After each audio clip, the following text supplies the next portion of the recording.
Hello，大家好。这一期我们来看巴德。为什么不在那个游戏刚出的时候去介绍这个英雄呢？因为大家都那时候玩的人很杂，你说谁玩的好，谁玩的不好，不知道。所以这一期的话，就带来一个辅助的一个绝活辅助哥，他的一个巴德的游戏理解。然后我们先讲一下巴德的技能被动。它的被动呢，就是可以去捡散落在地图上的一些那个音律。然后捡到音律的话呢，有什么效果？它身上最多叠十个那个音律哈，音律越多，然后它的那个移速就越快，就是脱战以后的移速，但参加战斗以后那个移速就会没有。然后还有就是你越多，然后恢复的法力值，就是它会恢复12%的最大法力值。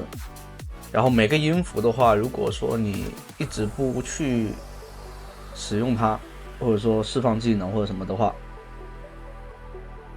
你那个什么它的持续时间也最多就是10分钟，但一般不可能这么频繁的战斗。然后就是你像平 A， 如果自身有那个每3层和谐之律的话，能造成35外加10%的那个额外伤害。如果说你有9层，那就可以增加100多，还是蛮高的，接近200了，150吧，接近150。然后拥有3层和谐之音额外获得25%的那个减速效果，就是你平内对方的话，持续1秒。如果有9层的话，就会对敌方，就是身后的敌人，就是比如说就是 AOE 伤害，就类似那种天使的那种感觉。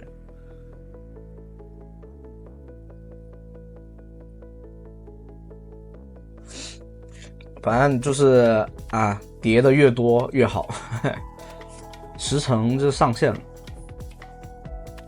然后我们说一下它的一技能，一技能的话就是往前放一个技能命中第一个单位以后会往后延伸一小段，如果再命中的话，命中的敌人都会有减速效果，还有眩晕。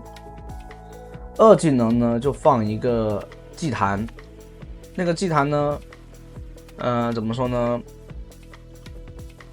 那个祭坛的话你释放出来以后，是它的加的血量就是50，如果说你过了5秒让它成长了一会再去吃的话，再去就队友站上去的话，就是变成100，就翻倍，治疗效果翻倍。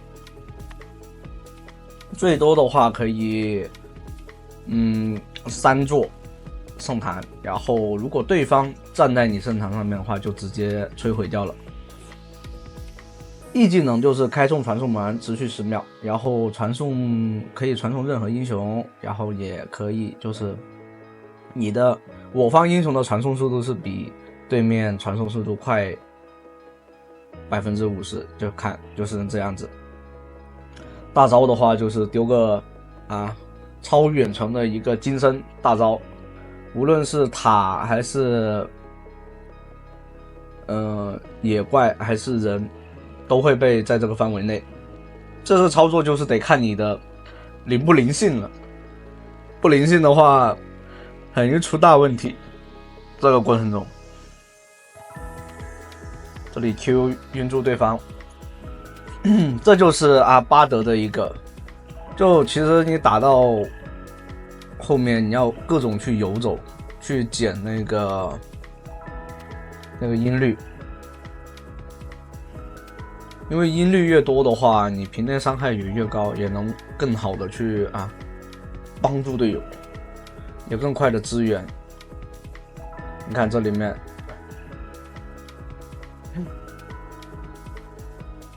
有音律的话，就是你平 A 会增加额外伤害嘛，但是就会随着瓶内的消耗，还有一些去消耗掉它。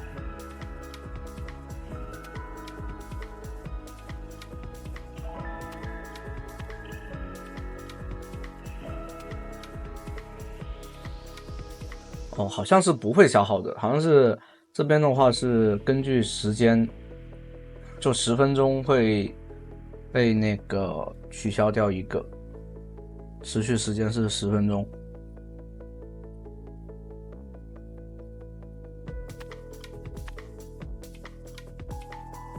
就是如果说你减的音律，对吧？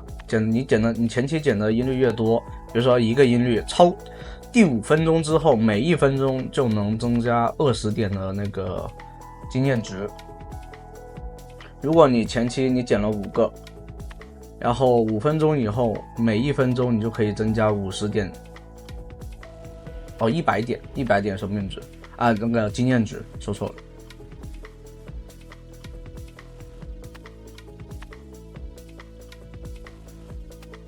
但这音律的话，就需要去游走，没那么容易减，不像端游的巴德会有点差别。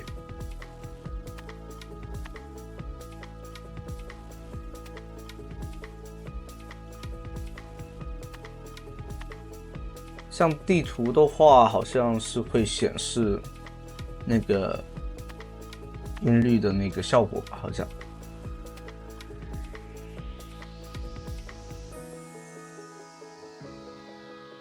好，然后说回出装的话，首先还是圣盾吧，因为巴德这英雄并不是以伤害为主啊，那个辅助，而是以那种支援各种，这里一个金身拖住对面，靠近他们啊，帮队友吃点伤害。巴德这英雄随时可以跑路，有这种传送。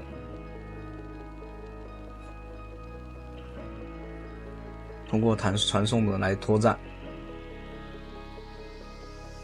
像巴德的上限很高，下限如果不会玩真的特别低，这就看玩的人有没有这种就是不太推荐那种新手玩家玩，但如果说你哪天游戏认知就是说提高到一定程度的时候，我是建议大家去抢这个英雄玩的，因为上限真的很高。像你兰博，这里被控住的话是传送不了的，但没被控住是完全不影响。这里被引燃烫死了。巴德的话，你看有一些玩法，就像配合。像现在端游也一样，巴德的大招配合兰博的大招，就是你近身，然后2.5秒的时间，然后兰博卡一个大招时间，直接放大招，对面要么交闪现跑，那这样的话，你交闪现追的话，对面也是阵容比较散的，毕竟不一定啊，全5个人都有闪现，是不是？假如你大众5个人的话。甚至有可以就是说在金身边上，就是在他们的后方撒大招，让他们跑不了，这也是挺好的一个选择。这里大招把对面留下啊，EZ 的大招想配合一泽的大招，但是一泽啊大招给早了。如果命中了的话，其实还蛮不错的。哦，这里对面都是残血，一泽应该也要传过来的，但操作失误了，应该是。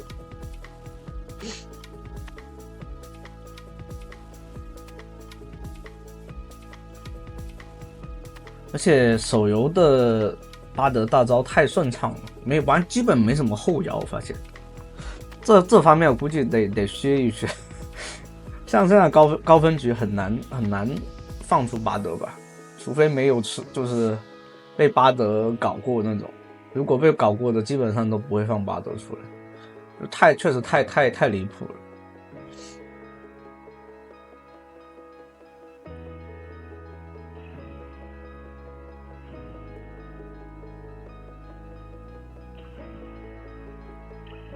前期的话就必须得游了以后才能知道。那个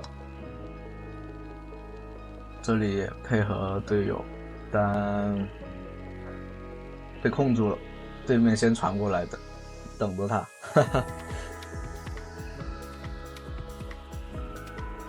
像巴德逃跑的话，是开了传送阵以后，你比他肯定是比他早落地的，回头一个 Q 晕住，然后立刻跑路，这就是巴德标准的一个逃跑的一种技能连招。像打团什么的话，你就看你的大招咯，是先进大招先进场留人，还是留着自己用肉身进场去骗对面的伤害？哎，这里晕住2个，但太远了，命中2个。这里巴德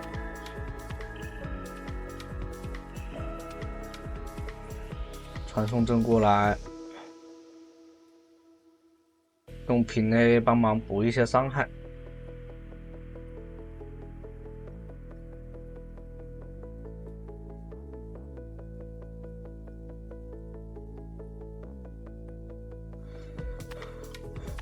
这里面的话，确实看出来就是那个。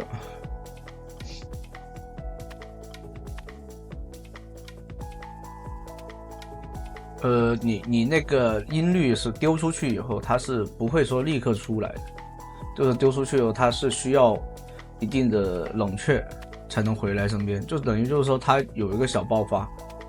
我之前看有玩家去玩 AD 巴德，我感觉应该不咋地。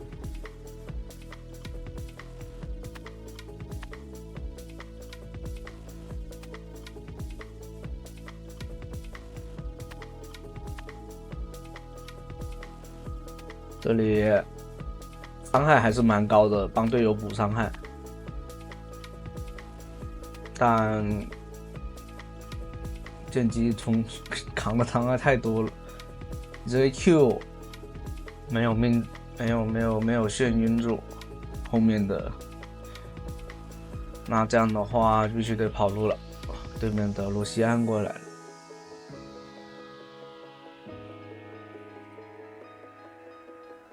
对面想控龙吗？这边经济是优势的，但就说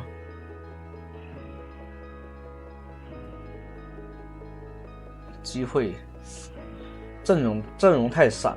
刚刚这里有大招，看看他大龙怎么去发挥。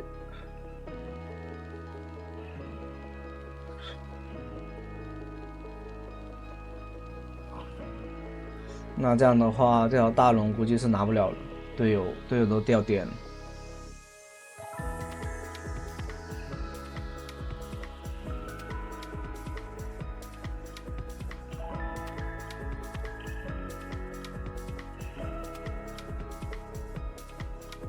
哦，不对，这里面那个音律是无限叠加的，发现，但是那个效果，它只能强化平 A， 只能下3下，就等于就是说，它到后期是无限那个。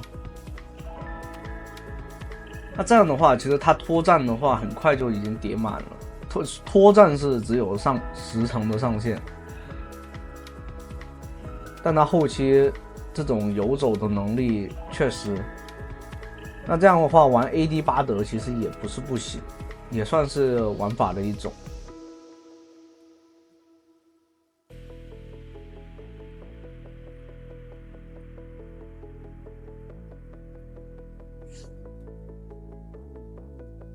你看下方那个他的被动已经叠到30层了。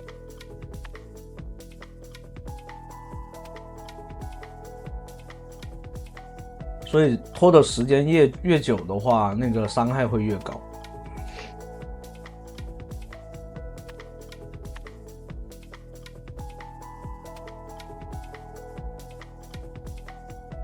对面剑圣没人管的话，确实发育的太舒服了。现在，特别是到了这个阶段，像这条小龙的话也是拿不了的，但还好这边已经拿过一条龙了，不怕对面拿龙魂。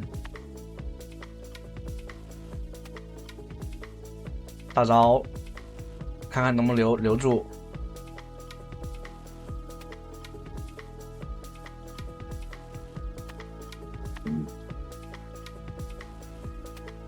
还是选择放弃。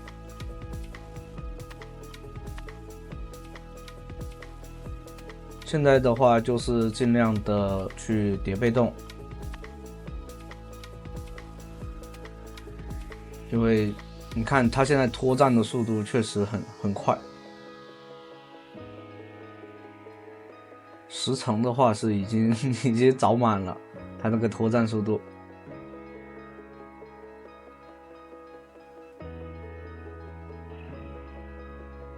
哦，这里控住对面的，定住3个人，然后在金身结束的时候直接落。这里面炸弹人跑回来就不太对，应该在后面躲着丢 Q 技能就好了。这里的话用传送过来，这种传送的话其实也算是一种加速，因为它传送很快嘛。也算是一种位移。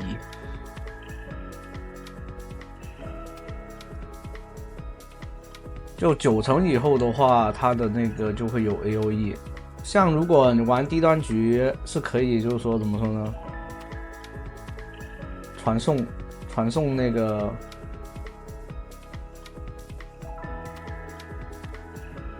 这里落地做一个。落地的控制，金身落地控。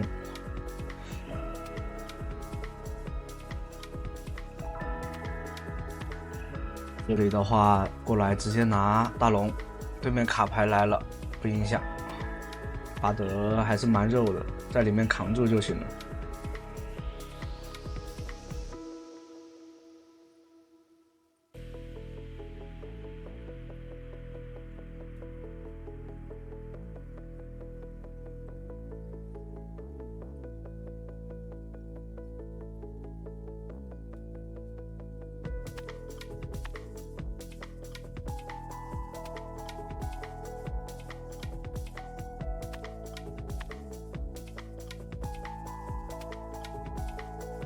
像巴德的大招的话，也有情况会害了自己。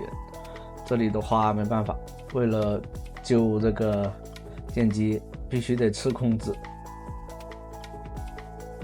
不吃的话，剑姬是跑不掉的。但死辅助总比死那种 C 位好一点，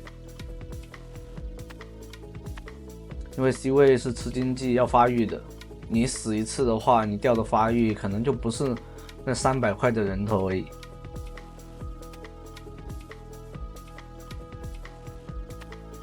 这里的话，剑姬很激进，但对面有金身，难道没有秒掉？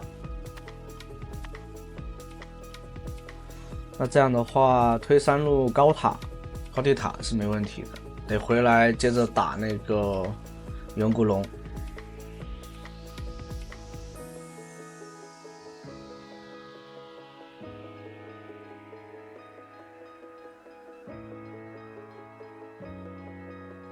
随着等级，应该是随着等级的增加，后面那个精灵就会慢慢的变多。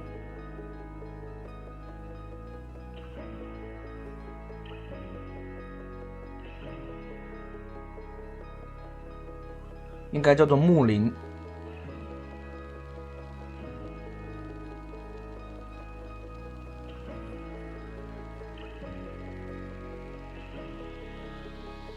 这样达到27层的时候是可以额外命中的区域范围，就是有个 AOE，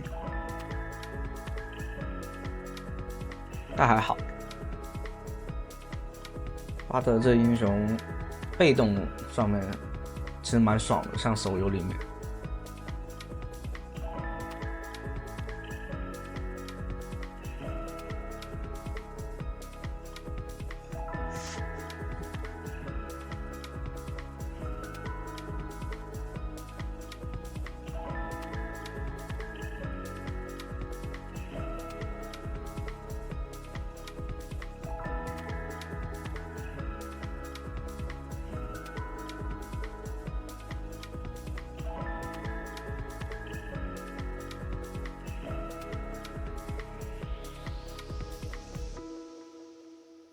这里的话直接大招命中，对方2个人落地一个 Q 控住2个，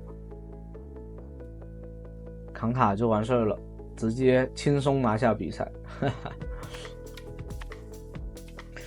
好，那这一期的话就到这里啦。如果有什么新的建议，可以在评论区留言哦。欢迎大家收看，拜拜。